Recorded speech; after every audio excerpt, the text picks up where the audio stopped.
ministro Alexandre de Moraes, que, na verdade, assegurou a sua prisão. E nessa petição dele, nessa decisão dele, faz referência, por exemplo, a alguns pagamentos. Né? Por exemplo, o senhor teria oferecido a um funcionário da TIM um pagamento em Bitcoin pelo acesso aos dados telefônicos do ministro Alexandre de Moraes e teria feito uma transferência. A pergunta para mim para o senhor seria essa. Essa transferência em Bitcoin foi feita e qual o valor? Não, ela não foi realizada porque o rapaz da TIM, ele se negou a pegar uma segunda via do chip do ministro. Ele se negou, então você não chegou a fazer nenhum pagamento para ele? Não, é que no encontro, a deputada solicitou que eu invadisse o e-mail do ministro. E lá atrás, em 2019, eu tinha acessado já o e-mail. Então eu tinha o e-mail e o telefone de recuperação de senha. Entrei em contato com o rapaz da TIM, só que ele me gravou no dia, sem eu saber, e se negou a pegar a segunda via do chip. Porque à época o Alexandre de Moraes estava o tempo todo na mídia e mandando prender todo mundo, então ele ficou com medo e vazou isso à mídia, mas eu não efetuei a transferência. Quando você se propôs, na verdade, a fazer essa transferência, esse valor seria quanto em real? É que, na verdade, não foi tratado sobre Bitcoin. Foi em valor mesmo, em reais. Ah, seria 10 mil reais? Isso. Mas esses 10 mil reais, eu li lá que você diz, assim, fácil. Consigo fácil os 10 mil reais. Era o valor mínimo. Mas esse dinheiro seria dado por quem? No encontro, a deputada me disse que se precisasse de ferramentas ou comprar alguém, ela teria alguém que financiasse isso. Só que eu não tive acesso de quem era esse financiamento, de quem partiria o financiamento. Ela apenas me disse, olha, precisando de ferramentas, de valores para comprar alguma ferramenta ou comprar algum funcionário, entre em contato comigo que realizaremos esse pagamento. Insumos em geral, ela falou. Insumos em geral, ela disse. Foi quando eu coloquei um lance pequeno e a pessoa iria aumentá-lo, né? Ou seja, ela não deu uma limitação de valores. Não. O valor que for necessário, de fato, a gente resolve. A ideia na época era o quê? Era fazer algo com que refizesse as eleições com a urna que saísse o voto impresso também. Ou seja, Walter, essa conversa toda ela aconteceu no ano passado e agora, mais ou menos no mês de fevereiro, março, nós tivemos aí a informação da possibilidade de fato desse grampo. Ou seja, a informação que você tem então é que o ministro Alexandre de Moraes em algum momento foi grampeado. Exatamente, a informação que eu tenho é que ele estava grampeado já, que havia o grampo. Agora, eu não sei se seria um futuro grampo, ele estava garantindo já para eu falar sim e não falar, vamos ver, então no futuro, assim que acontecer, eu decido se eu vou assumir a autoria ou não. Eu não tenho essa informação, eu tenho apenas que, segundo ele, naquela data havia um então grampo não foi lhe solicitado grampear, mas apenas assumir a autoria. Grampo. Que depois a revista Veja ligou esse caso com o caso do senador Marcos Duval.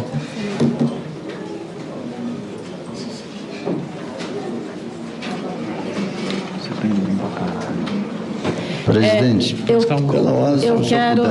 Presidente, como eu fui citado duas vezes... Não, mas eu ainda não terminei. O senhor foi citado e terá oportunamente direito de falar. Aliás, eu até quero que o senhor responda mesmo. Aliás, foi uma pergunta que eu até fiz, senador, que eu acho que é uma contribuição que foi em cima de uma leitura que eu fiz de uma matéria jornalística. Não tem nenhum documento aqui que, na verdade, respalde. Eu fiz questão de fazer referência a essa publicação e é importante, de fato, que o senhor traga essa informação, porque é muito sério que se coloca. Essa é a utilização de instrumentos do GSI para um possível grampo em relação ao ministro Alexandre de Moraes. A relatora continua. São 10h29 na manhã desta quinta-feira. Nós estamos aqui na Jovem Pan News acompanhando atentamente essa bomba que foi lançada em Brasília na CPMI do dia 8 de janeiro, o depoimento do hacker Walter Delgatti Neto. A gente continua acompanhando. Eu queria só para deixar aqui, porque ficou uma pequena dúvida em relação à presença da segunda reunião com a participação das pessoas na segunda reunião do dia 9 às 15 horas. O Valdemar da Costa Neto estava nesta segunda reunião? A segunda reunião Lá atrás, né? Isso, no dia 9? Não, estávamos o irmão da Carla Zambelli, o Duda Marqueteiro e eu. Então ele não estava na segunda, ele estava só na primeira, que foi no horário da manhã. Sim, inclusive os advogados aqui presentes estavam juntos à reunião. Em algum momento, na segunda reunião, já agora com o presidente Bolsonaro, ou então o presidente Bolsonaro do dia 10, o Mauro Cid, que era o ajudante de ordens, ele chegou a participar, ele tinha algum ativismo nessa participação dessa reunião? Ele dava ideias ou ele só ficava ali assinando, anotando e fazendo o acompanhamento da reunião? Ele tinha alguma participação mais ativa? Ele fez apenas o acompanhamento. Ele não participou da reunião. Não opinou em nada? Não. Só apenas ouviu? Após a reunião, o ex-presidente e a deputada, eles saíram lá no palácio e eu fiquei lá com o Marcelo Câmara e com o Cid, conversando, mas assuntos estranhos da reunião. Certo. Presidente, eu quero finalizar e dizer que o depoimento de hoje é um depoimento muito importante para os trabalhos da CPMI, bombástico, como o senhor coloca. As informações que são trazidas a essa comissão são informações absolutamente sérias e são informações que estão no entorno do ponto central desta CPMI, que é exatamente o questionamento do resultado eleitoral, a tentativa de emplacar uma vulnerabilidade e a busca de pessoas que já tinham histórico em relação à invasão para que legitimasse claramente uma narrativa que é incompatível com a realidade em relação ao processo da segurança eleitoral. Eu vejo, presidente, que nós, a partir de agora, precisamos, e vou apresentar, até para compatibilizar esses dados, não é, a quebra do sigilo telemático das pessoas que fizeram parte dessas reuniões do dia 9 e também do dia 10, até para a gente poder ter os elementos substanciais acerca acerca das informações que nós recebemos agora do depoente Walter Delgatti. Eu queria lhe agradecer pelas suas informações e a sua colaboração, a sua contribuição em relação aos trabalhos desta CPMI. Muito obrigada, presidente. Disponho. Muito obrigado, relator. Eu passo a palavra por 3 minutos para o senador Marco Duval, que ele foi citado. Bom, então respondendo aqui, eu vou ler uma decisão do STF no inquérito 2332. A cláusula de inviolabilidade constitucional que impede a responsabilização penal ou civil do membro do Congresso Nacional por suas palavras, opiniões e votos também abrange sob seu manto protetor as entrevistas jornalísticas, as transmissões para a imprensa do conteúdo de pronunciamento ou relatórios produzidos na casa e as declarações feitas pelos meios de comunicação social, eis que tais manifestações, desde que vinculada ao desempenho do mandato. Então, o que foi dito está no depoimento da Polícia Federal. O que a imprensa diz, para mim, não vale de nada, não tem valor nenhum. Muito obrigado, senador. Senhor Walter Delgatti. Presidente, pela ordem, é só em cima do que o senador Marcos Duval coloca, então ele não confirma, nem nega e nem confirma. É isso, senador? Isso. Vossa Excelência se busca, na verdade, ao direito da inviolabilidade. Relatora, é só você buscar com a Polícia Federal o meu depoimento. Está lá, na íntegra. Perfeito. Muito obrigado. Eu vou passar a palavra para o próximo orador, que é o primeiro... Presidente, até para responder o senador, então eu já quero deixar consignado aqui a solicitação deste depoimento que o senador coloca, para a gente poder fazer uma avaliação mais precisa. Perfeito, perfeito. Eu vou passar a palavra, antes de passar a palavra para o primeiro orador inscrito, que agora são os requerentes, os autores do requerimento. O primeiro é o deputado Rogério Corrêa. Mas eu vou quebrar aqui uma praxe que eu, como presidente, eu sempre gostei de ser o grande mudo, mas eu queria hoje fazer uma única pergunta ao senhor Delgatti. Antes de falar, entretanto, doutor Delgatti, eu quero dizer assim, como pai de 2 jovens, eu estou olhando aqui para o senhor assim, com o coração cortado. de ver o senhor aqui nessa situação, preso, aqui nesse depoimento, falando de suas dificuldades financeiras. O senhor disse no começo que foi abandonado ainda criança pelos seus pais, porque o senhor é um homem de uma inteligência raríssima. Não nascem pessoas como o senhor toda hora.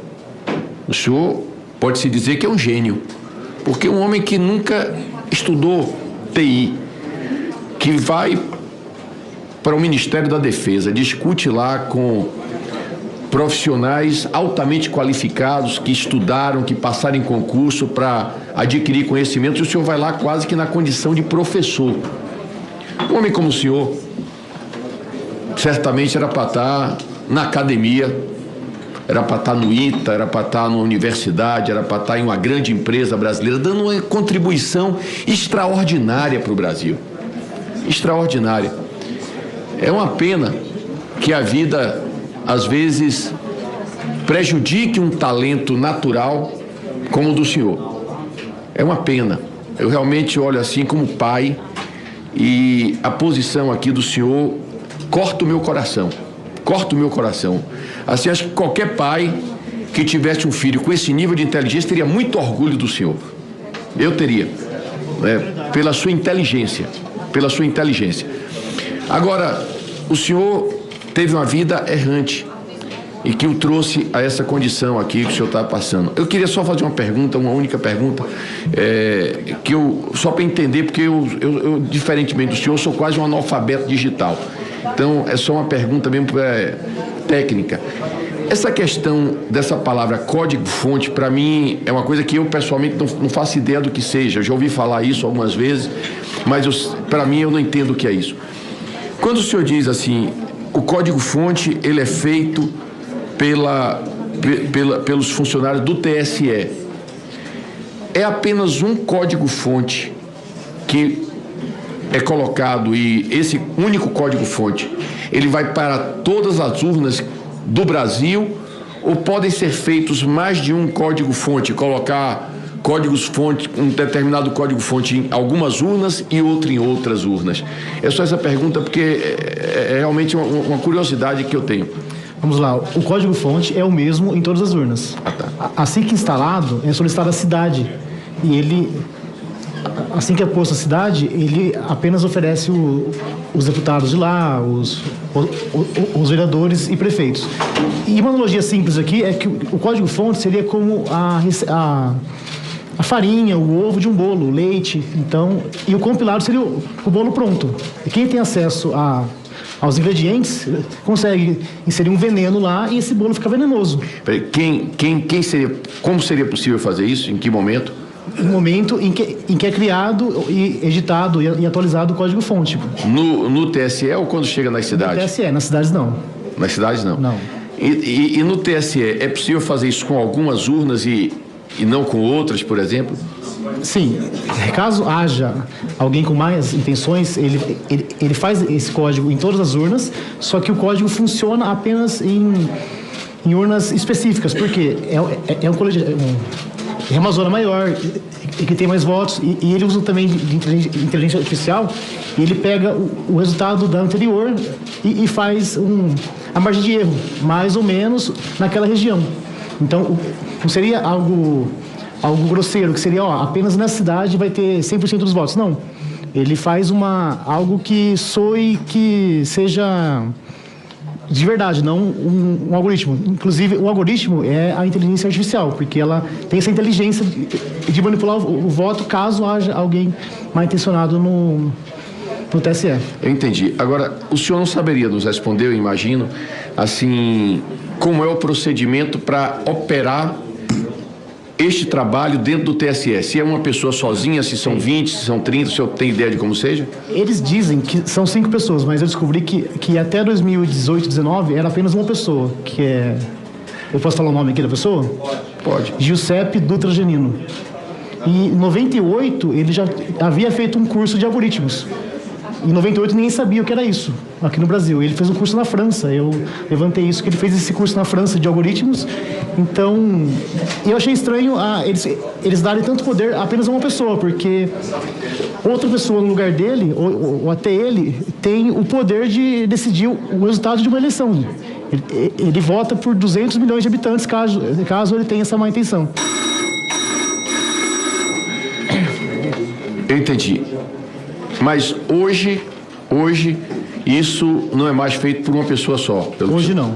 Após aquele inquérito de 2018, esse Giuseppe, ele se aposentou e agora tem mais pessoas. O senhor me lembra um personagem de um filme.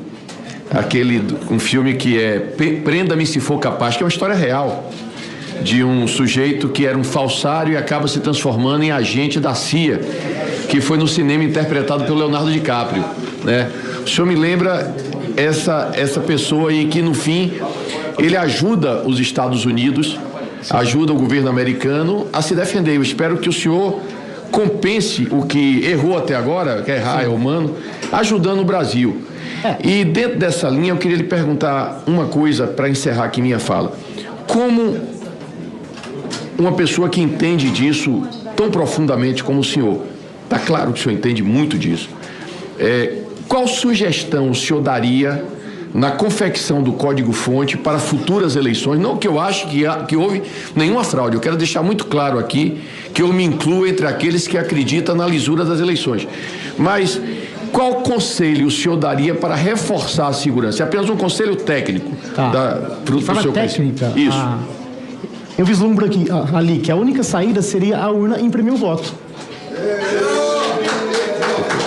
Seria a única saída, porque nunca se sabe se há pessoas mal intencionadas na manipulação do código, e após estudos e análises eu cheguei à conclusão que a única saída seria essa. Então não seria possível, por exemplo, se a urna imprimir o voto, que haja um voto votado e outro impresso diferente? Não, porque a pessoa vota e sai o voto, e ela tem a opção de descartar ou jogar no baú. Entendi.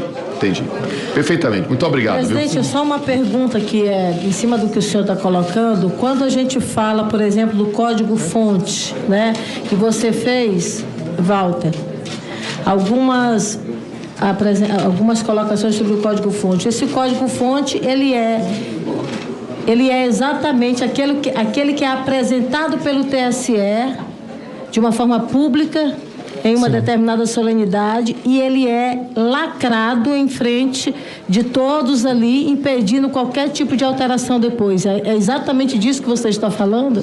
Sim, exatamente disso, porque, relembrando, eu acredito na lisura das urnas. Porém, uma pessoa mal intencionada lá no TSE, caso haja um dia... Aí teria que quebrar o lacre, é isso? Exatamente, mas uma pessoa mal intencionada lá, ela conseguiria fazer isso. Ressaltando aqui que eu acredito na lisura das urnas. Ou seja, só para que fique claro, essa alteração teria que ser feita, mas necessariamente teria que quebrar esse lacre que é feito e apresentado pelo TSE naquela solenidade em frente, na verdade, de dezenas ou até centenas de pessoas. Exato. Então que isso fique registrado. Só para comunicar que já estão encerradas as inscrições, porque todo santo dia eu tenho que passar aqui, Jandira, o constrangimento de vir alguém, mas não dá para me colocar, então eu faço questão de anunciar até para eu ficar impedido de fazer isso. Tem 35 senhores deputados, deputadas, senadores e senadoras inscritos entre membros e não membros.